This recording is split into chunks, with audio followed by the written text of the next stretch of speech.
제가 목회를 하면서 많이 생각하는 것 중에 하나가 우리가 신앙생활할 때에 중요한 요소들이 몇 가지가 있는데 그 중에 정말 중요한 요소 중에 하나는 밸런스를 잘 유지하는 거라는 겁니다. 밸런스, 균형을 잃지 않는 것입니다. 좌로나 우로나 치우치지 않는 것입니다. 예를 들면 예수님의 가르침 중에 중요한 몇 가지 요소가 있지요. 예를 들면 용서와 사랑, 그리고 정의, 즉 하나님의 공의입니다. 이 요소들, 사랑과 용서, 하나님의 공의는 아주 필요할 때에 필요한 곳에 적재적소에 잘 적용되어져야 합니다. 그런데 종종 이 사랑과 용서가 남용됩니다. 함부로 남발됩니다. 오용됩니다. 사용되어질 것이 아닌데 잘못 사용됩니다. 심지어 악용됩니다. 사랑과 용서를 아주 악하게 이용하는 사람들이 있습니다.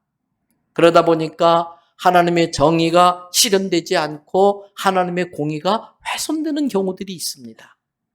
반대로 하나님의 공의를 실현시킨다는 명분하에, 정의를 지킨다는 명분하에 용서와 사랑을 잃어버릴 수도 있습니다. 하나님의 정의를 구현한다고 하는 명분을 가지고 용서하지 않고 사랑하지 않는 경우들이 있습니다. 심판만 있습니다. 그렇게 되면 아무리 천사의 말을 한다 할지라도 그 말들이 울리는 꽹과리처럼 들릴 수밖에 없는 것입니다. 그렇다면 좌로나 우로나 치우치지 않는 것, 밸런스, 이 중도, 중용이라는 것은 무엇일까? 우리는 일반적으로 쉽게 생각합니다.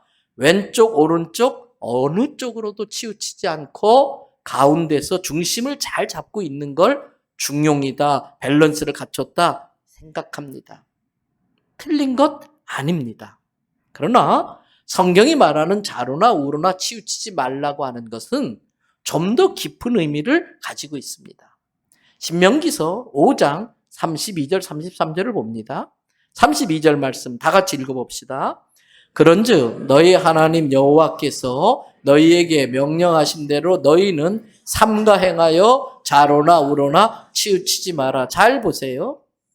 32절에 보니까 너희 하나님 여호와께서 명령하신 대로 너희는 삼가, 아주 신중하게 조심하게 행동해서 그 말씀에서부터 좌로나 우로나 치우치지 말라는 말씀이에요. 33절 또 보세요. 너희 하나님 여호와께서 너희에게 명령하신 모든 도를 행하라. 하나님이 명령하신 도에서 좌로나 우로나 치우치지 않는 거예요. 그리하면 우리가 죽을 지경에서도 살 길이 열려질 것이고 복이 임할 것이며 우리가 차지한 땅에서 장수하면서 편안하게 이렇게 살 수 있다라고 말씀하고 있어요. 그렇다면 이 말씀에 근거한다면 좌로나 우로나 치우치지 않는다는 것은 가운데 중심을 잡고 있다는 의미도 있지만 필요에 따라서 왼쪽으로도 갈 수 있어야 됩니다. 필요에 따라서 오른쪽으로도 갈 수 있어야 된다는 의미를 담고 있습니다. 우리의 기준은 우리 하나님 여호와께서 우리에게 명령하신 그 명령대로 삼가 행하는 것이 우리의 기준입니다. 하나님께서 우리에게 명령하신 그 도를 따라 행하는 게 우리의 기준입니다. 이것이 좌냐 우냐 중요하지 않습니다. 그것이 하나님이 말씀하신 명령이냐 하나님이 우리에게 가르쳐 주신 그 길, 그 도냐 이게 중요할 뿐입니다. 그것이 하나님의 명령이라면 때로는 좌쪽에도 설 수 있어야 됩니다. 때로는 우쪽에도 설 수 있어야 됩니다. 그러나 우리는 종종 자기 기준에 자기가 옳다고 생각하는 곳에 섭니다. 그리고 자기를 기준으로 해서 나머지 모두 좌라고 봅니다. 나머지는 모두 우라고 봅니다. 자기가 기준이고 자기가 중심이라고 생각하는 경향이 있습니다. 그러면서도 자기 생각에 사로잡혀 있다는 것을 자기만 모릅니다. 자기만이 절대 정의이고 자신만이 절대 사랑이라고 생각합니다. 그래서 그 있는 자리에서 좌로도 우로도 치우치지 않고 꼼짝하지 않습니다. 여러분, 그것이 치우친 것입니다. 그러면 안 됩니다. 우리는 때로 하나님의 사랑 때문에 우에 설 수도 있어야 됩니다. 하나님의 공의 때문에 좌에 설 수도 있어야 됩니다. 여러분, 좌든 우든 어느 한쪽으로 치우친 것을 극단이라고 말합니다. 극단, 끝단자.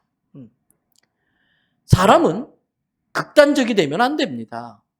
물론 때로는 돌진해야 될 때는 돌진해야 됩니다. 그러나 극단적이 되기 전에 브레이크를 밟을 줄 알아야 돼요. 돌진하다가도 극단적이 되기 전에 브레이크를 밟아야 돼요. 그렇지 않으면 충돌이 일어납니다. 다 깨집니다. 부서집니다. 나중에는 돌이킬 수 없는 상처를 입게 되고 돌이킬 수 없는 상황까지 빠지게 되는 겁니다. 극단적인 사람을 만나면 극단적인 사람 자기 자신도 피곤하고 남도 피곤하게 만듭니다. 만약에 부부가 그렇게 극단적이 되어지면 네 가지입니다. 평생 싸우며 살든지, 남편은 왼쪽, 아내는 오른쪽에 서가지고 평생 내 편으로 오라고 내가 옳다고 평생 싸우며 살든지, 아니면 어느 한쪽이 항복하고 죽어 지내든지. 그러나 죽어 지내는 그 사람은 항상 괴로워요. 자존감이 짓밟히고 마음의 상처를 품고 나중에 한을 품고 살아요. 아니면은 결국은 싸우다 헤어지든지, 아니면은 51대 49가 되어져서 서로 조화를 이루며 평화로운 천국 가정을 이루며 살든지. 그렇게 됩니다. 신앙인들도 나름대로 성경에 근거해서 자기 생각의 옳음을 주장할 수 있습니다. 자기 나름대로 기도하면서 받은 응답을 가지고 어느 정도 고집을 부릴 수도 있습니다. 그러나 더 이상 이건 아니다 싶으면 브레이크를 밟아야 됩니다. 극단적이 되면 안 됩니다. 신앙이 극단적으로 이성적으로 돼서도 안 되고, 극단적으로 감성적으로 돼서도 안 되고, 어떤 성경 구절 하나에 극단적으로 꽂혀서도 안 되고, 하나님의 말씀은 또 다른 말씀을 가지고 풀어야 되는데, 그래서 어느 정도 자기 주장을 하다가도 어느 시점에서는 브레이크를 밟고 멈출 수 있어야 됩니다. 그 다음부터는 자기 뜻대로 되지 않았어도 하나님을 믿는 마음으로 하나님께 맡기고 하나님의 사랑으로 용서하는 겁니다. 하나님께서 하나님의 공의로 잘잘못을 드러내 주실 때까지 믿음으로 기도하며 기다리는 것이 신앙인의 자세인 것입니다.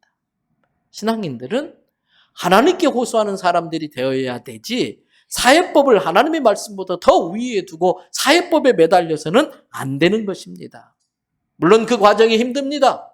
억울합니다. 속상합니다. 손해보는 게 안타깝습니다. 그런데 하나 여쭐까요? 여러분 아십니까? 세상에서 제일 속상하고 제일 억울한 사람이 누굴까요? 세상에서 제일 속상하고 제일 억울한 분이 누굴까요? 예수님입니다. 근데 그 예수님이 어떻게 하셨습니까? 예수님이 이 독사의 자식들 했던 사람들이 있습니다. 이 독사의 새끼들 했던 사람들이 있습니다. 또 예수님이 이 해칠한 무덤 같은 놈들아, 무덤의 겉을 하얀색으로 해칠하고 예쁜 그림을 그려서 겉은 아주 예뻐요. 근데 무덤 뚜껑, 돌문 뚜껑을 옮기는 순간 시체 썩는 데가 진동하는 것처럼 이 해칠한 무덤 같은 놈들아, 이렇게 야단쳤던 사람들이 있어요. 외식하는 자, 위선자라고 책망했던 사람들이 있습니다. 심지어 자기를 십자가에 매달아서 못 박아 죽이는 사람들이 있었습니다. 그런 사람들을 예수님이 어떻게 대합니까? 누가복음 23장 34절입니다. 다 같이 읽어보겠습니다. 이에 예수께서 이르시되 아버지 저들을 사하여 주옵소서, 자기들이 하는 것을 알지 못함이니이다 하시더라. 사랑하는 성도 여러분, 우리의 본질이 뭐였습니까? 원래 우리는 어떤 사람들이었습니까? 알려드릴까요? 에베소서 2장 3절 말씀 보세요. 다 같이 읽습니다. 전에는 우리도 다 그 가운데서 우리 육체의 욕심을 따라 지내며 육체와 마음에 원하는 것을 하여 다른 이들과 같이 본질상 진노의 자녀였더니, 우리가 원래 하나님 앞에 진노당할 짓만 했던 본질상 진노의 자녀들이었다는 거예요. 그래서 우리의 또 다른 이름이 죄인입니다. 임죄인. 이 임죄인이라는 이름에 무슨 명예가 있습니까? 이 이름에 더 더럽혀질 것이 뭐가 있습니까? 이미 치욕스러운 이름인데 더 모욕당할 것이 뭐가 있느냐는 것입니다. 오늘 본문에서 디모데전서 1장 15절에 사도 바울은 자기를 이렇게 표현합니다. 빨간 글씨로 나와 있죠. 뭐라고 되어 있습니까? 죄인 중에 괴수, 머리 숫자, 죄인 중에 우두머리. NIV 영어 성경에 보니까 I am worst 그랬어요. 이 worst라고 하는 단어는 영어 단어 나쁜이라는 뜻의 bad. 맷걸, 맷보이 이러잖아요. 나쁜이라는 뜻의 bad. 그리고 ill이라고 하는 단어의 최상급이에요. 이 worst가. the worst 그러면 가장 나쁜, 가장 못된, 가장 악질인 그런 뜻이에요. 사도 바울이 자기를 소개하기를 I'm worst. 나는 죄인 중에 괴수입니다. 그렇게 소개합니다. 사도 바울이야말로 가장 명예로운 이름을 제일 많이 가졌던 사람 아닙니까? 그는 바리새파입니다. 우리는 바리새파에 대해서 성경 때문에 나쁜 이미지를 갖고 있지만 예수님조차도 바리새인들의 하는 행위는 배우라고 그랬어요. 바리새파는 뭡니까? 하나님의 말씀대로 100% 지키며 살겠다는 거예요. 다만 예수님이 책망한 것은 그들의 동기가 칭찬받고 싶고 자기를 드러내고 싶고 그래서 잘못된 동기로 하나님의 말씀을 지키니까 그러한 태도는 배우지 말라는 것이지 그들이 지키려고 하는 것들은 너희도 지켜야 된다라고 말씀하셨어요. 그래서 바리새파라는 이름은 명예로운 이름입니다. 또 이 사도 바울은 세상 사람들이 가장 핍박을 많이 한 민족이지만 자기들 나름대로는 가장 최고 우월한 민족이라고 생각하고 있는 유대민족 사람이에요. 그 유대민족의 12지파 중에서 가장 자존심 상하고 가장 이렇게 자랑스럽게 명예롭게 생각하는 지파가 베냐민 지파인데 사도 바울이 베냐민 지파 출신입니다. 뿐만 아니라 오늘날의 서울대학교 하버드와 비교할 수 없을 정도로 최고의 학문 학파가 그 당시에 가말리엘 학파인데 이 사도 바울은 가말리엘 문화에서 최고의 학부를 공부한 사람이에요. 최고의 명예로운 학위를 가진 사람이에요. 또 그는 태어날 때부터 로마 시민권을 갖고 있었습니다. 그 당시 모든 사람들이 명예로운 로마의 시민이 되는 게 최고의 소원 중에 하나예요. 그래서 바울을 치조했던 백부장이 나는 돈 주고 로마 시민권을 샀는데 너는 어떻게 된 게 태어날 때부터 이 시민권을 갖고 태어났냐 부러워할 정도였었습니다. 그런 바울이 예수 믿는 사람들 잡아 죽인다고 담에색으로 가다가 예수님을 만나요. 거기서 콱 고꾸라져요. 자기가 죄인임을 깨닫고 회개하고 예수님을 구주로 영접합니다. 완전히 사람이 바뀝니다. 빌립보서 3장 7절부터 9절을 이렇게 말합니다. 그러나 그게 무엇이 되었든 그 스펙이 어떤 스펙이 되었든 내가 인생 살아가면서 내게 필요하고 내게 유익해서 갖추었던 모든 유익했던 것들을 예수 그리스도를 위하여 다 어떻게 여겼다? 회로 여겼다. 8절 보세요. 그렇게 대단한 스펙 모든 것을 해로 여긴 이유는 내 주 그리스도 예수를 아는 지식만이 최고다. 가장 고상하다는 걸 깨달았기 때문이다. 그래서 내가 예수를 얻을 수만 있다면 내가 그렇게 대단한 명예스럽다고 여겼던 모든 것들을 잃어버려도 오케이 좋다. 나는 그것들을 뭘로 여긴다? 똥으로 여긴다는 거예요. 그리고 대신 그리스도를 얻고 9절 그 안에서 발견되려 함이니 그 안에서 발견된다는 게 뭘까? 예수 안에서 자기의 인생을 다시 들여다본다는 거예요. 예수 안에서 내가 남은 인생을 어떻게 살 것인가 다시 계획해 본다는 거예요. 예수님의 가치관으로 내 인생의 가치관을 들여다보고 예수님의 가치관으로 변화된다는 뜻이에요. 그 안에서 발견되려 함이니 내가 가진 의는 지금까지 살아왔던 것처럼 율법을 지킴으로써 얻을 수 있는 의가 아니고 오직 예수 그리스도를 믿음으로 말미암은 것이니 곧 믿음으로 하나님께로부터 난 의다. 그래서 의인이라고 할 때에 두 가지 종류입니다. 의로운 인간, 그러한 의인이 있고 의인이라고 할 때 의롭다고 인정한다. 인정할 인자. 지금 우리는 의로운 인간이 아닌 임죄인, 죄인이지만 예수로 말미암아 모든 죄가 씻겨짐으로써 하나님 앞에 우리가 하나님 앞에 섰을 때에 우리의 모습은 죄인이지만 예수님의 보혈, 죄 없는 깨끗한 보혈로 덮여져 있기 때문에 하나님 앞에 서면은 의롭지 않은데도 의롭다고 인정받는다는 거예요. 의롭지도 않은데 의롭다고 인정해 주는 걸 은혜라고 말하는 거예요. 여러분, 그 후로 사도 바울은 자기를 소개하는데 사도 바울이 48년도, AD 48년도에 사도로서 이제 부름을 받고 쓰임 받게 돼요.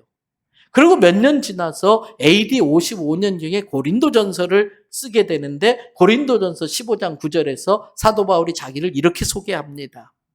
빨간 글씨 뭐라고 그랬어요? 사도 중에 가장 작은 자. 사도들이 있지만 저분들은 저보다 훌륭합니다. 저는 저분들의 발밑도 안 됩니다. 발의 때도 안 됩니다. 저는 사도 중에 가장 작은 자입니다. 이렇게 소개해요. 그러다 몇 년이 또 지났어요. AD 62년경에 에베소서를 씁니다. 에베소서 3장 8절을 또 보십시다. 뭐라고 자기를 소개하나? 이번에는 사도가 아니라 모든 성도 중에, 예수님 믿는 모든 성도들 중에 지극히 작은 자가 있다면 그 사람보다 더 작은 자가 접니다. 꼴등이라는 거예요. 이 교회 공동체 안에 자기가 제일 못났고 제일 팔푼이고 그런 모욕을 당하고 그런 무시를 당해도 자기는 내세울 것이 없는 마땅히 그런 사람밖에 안 됩니다. 모든 성도 중에 지극히 작은 자 중에 더 작은 자가 접니다. 그리고 이제 죽음을 얼마 앞두고서 마지막 때에 디모데서를 쓰는데 오늘 본문인 디모데전서 1장 15절에서 사도 바울이 자기를 뭐라고 이야기해요? 죄인 중에 괴수. 죄인 중에 으뜸머리 I'm worst. 여러분, 사도 바울은 신약성경 27권 가운데 13권을 쓴 사람이에요. 로마서를 보면 그 당시에 로마 사상과 그리스 철학이 팽배했을 때인데 그 대단한 그리스 철학과 로마의 그 문화 가운데서도 기독교의 교리가 그것들을 다 누르고 일어설 수 있도록 기독교의 교리를 가장 기초적으로 잘 정리한 사람이 사도 바울이에요. 뿐만 아니라 그는 4차 선교 여행을 통해서 오늘날의 이 복음이 전 세계로 퍼져나가도록 기독교를 세계화시킨 인물이 바로 사도 바울이에요. 얼마나 대단한 사람입니까? 그렇다면 아까 그 독사의 새끼들아 했던 그 예수 그리스도 이름 앞에서 또 그 대단한 사도 바울의 이름 앞에서 우리의 이름은 어떻습니까? 내 이름이 명예롭다라고 비교할 수 있습니까? 내 이름의 명예를 주장할 수 있습니까? 정말 우리에게 내세울 만한 명예로운 이름이나 있는 것입니까? 훼손당했다고 그러는데 훼손당할 만한 명예라도 있는 것입니까, 우리가? 아니에요. 우리의 삶은 불명예스러운 것밖에 없어요. 그런데 우리가 정말 감사할 것이 있다면 오늘 본문 디모데전서 1장 12절을 보세요. 나를 능하게 하신 그리스도 예수 우리 주께 내가 감사함은 나를 충성되이 여겨 내게 직분을 맡기심이니 무능한 나를 성령의 능력으로 능력 있게 하셨고 세상에서 버림받고 정말 보잘것없고 찌질이라고 취급받을 수 있는 나를 하나님 나라를 세우는 일에 거룩한 직분으로 임명해 주셨다는 거예요. 그래서 내가 명예로운 이름을 가지게 됐는데 그 이름이 그리스도인이라는 거예요. 그 이름이 하나님의 자녀라는 거예요. 그 이름이 하나님 앞에 의인이라고 하는 거예요. 13절 보세요. 내가 예수님 만나기 전에는 내가 제일 잘난 줄 알고 내가 제일 똑똑한 줄 알고 나는 항상 옳은 줄 알고 남을 비난하고 비판하고 정죄하고 판단하고 또 나하고 맞지 않으면 너 틀렸어 그를 박해하고 폭행하는 그런 나였다는 거예요. 명예로운 것이 눈 씻고 봐도 찾을 수 없는 나였다는 거예요. 그런 우리에게 긍휼을 베풀어 주셨다. 도리어 긍휼을 입은 것은 내가 그렇게 살았던 모든 것들이 네가 예수님을 몰라서 그랬구나. 네가 하나님의 사랑을 몰라서 그랬구나. 예수 믿기 전에 그렇게 살았던 거 내가 다 이해해. 그러면서 나를 있는 모습 그대로 받아주시고 긍휼히 여겨주셨다는 거예요. 그 긍휼로 인해서 14절에 우리 안에 주의 은혜가 예수 안에 있는 믿음과 사랑과 함께 넘치도록 풍성하게 임할 수 있었던 거예요. 우리가 명예로운 이름을 지닐 수 있다고 한 것은 그 예수 그리스도의 은혜와 그분을 믿는 믿음과 그분의 사랑이 우리 안에 넘치도록 풍성히 임했기 때문에 가능했다는 거예요. 그런데 그런 은혜를 베푸신 이유가 뭘까? 15절. 그 모든 은혜는 모든 사람이 받을 만한 믿음직한 말인데 그 말은 뭐냐? 그리스도 예수께서 죄인을, 나를 구원하시려고 세상에 임하셨도다. 이 말씀이 모든 사람에게 받을 만한 말씀이라는 거예요. 그러면서 죄인 중에 괴수인 나한테 그러한 은혜가 임한 이유가 있는데 그게 16절이에요. 16절에 바울이 고백합니다. 다 같이 한번 읽어봅니다. 그러나 내가 긍휼을 입은 까닭은 예수 그리스도께서 내게 먼저 일체 오래 참으심을 보이사 후에 주를 믿어 영생 얻는 자들에게 본이 되게 하려 하심이라. 사도 바울이라고 하는 정말 불명예스러운 삶을 살았던 그 사람을 예수님이 먼저 찾아와서 먼저 일체 오래 참으셨다. 그걸 다 봐줬다는 거예요. 그렇게 한 이유는 사도 바울 뒤에 예수님을 믿어야 될 사람들에게, 예수님을 믿고 영생을 얻어야 될 사람들에게 사도 바울처럼 너도 예수님 믿고 구원받으라고 샘플이 되게 하려고, 모델이 되게 하는 일에 사도 바울을 쓰려고 사도 바울에게 그러한 은혜를 베풀어 주셨다는 걸 사도 바울이 깨달은 거예요. 그 일에 자기가 쓰임받은 게 자랑스럽다는 거예요. 그게 영광스럽다는 거예요. 그러면서 17절에 사도 바울은 모든 명예스러운 이름은 하나밖에 없다. 절대 훼손당할 수 없는 명예스러운 이름은 하나밖에 없다. 그게 17절이에요. 우리 17절 다 같이 함께 읽겠습니다. 영원하신 왕 곧 썩지 아니하고 보이지 아니하고 홀로 하나님이신 하나님께 존귀와 영광이 영원 무궁토록 있을지어다. 아멘. 성도 여러분, 말씀 마무리합니다. 내가 자존심 한번 꺾으면 남편과 아내의 관계가 편해집니다. 설령 누가 나를 모욕하고 욕을 해도 내가 훼손될 명예나 있는 존재인가? 내가 그렇게 훼손될 명예나 있는 존재인가? 이렇게 생각하고 한번 꿀꺽 참으면 문제될 일이 문제되지 않습니다. 그러나 그 순간을 참지 못해서 욱해가지고 갑자기 급발진을 해버리면 극단적이 됩니다. 그러면 문제 안 될 것도 문제가 되고 뒷감당하기 힘든 상처를 서로에게 줍니다. 수습할 수 없는 결과를 초래하고 만듭니다. 그거는 끔찍한 지옥이 됩니다. 순식간에 천국이 지옥으로 바뀌고 맙니다. 천국은 뒤집었으면 이루어집니다.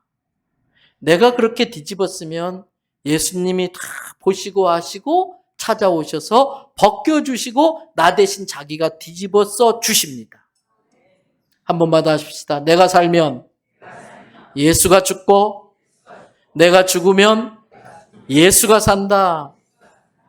이렇게 해서 천국을 만드는 사람 되시기 바랍니다. 천국을 누리는 사람 되시기 바랍니다. 천국을 퍼뜨리는 사람 되시기 바랍니다.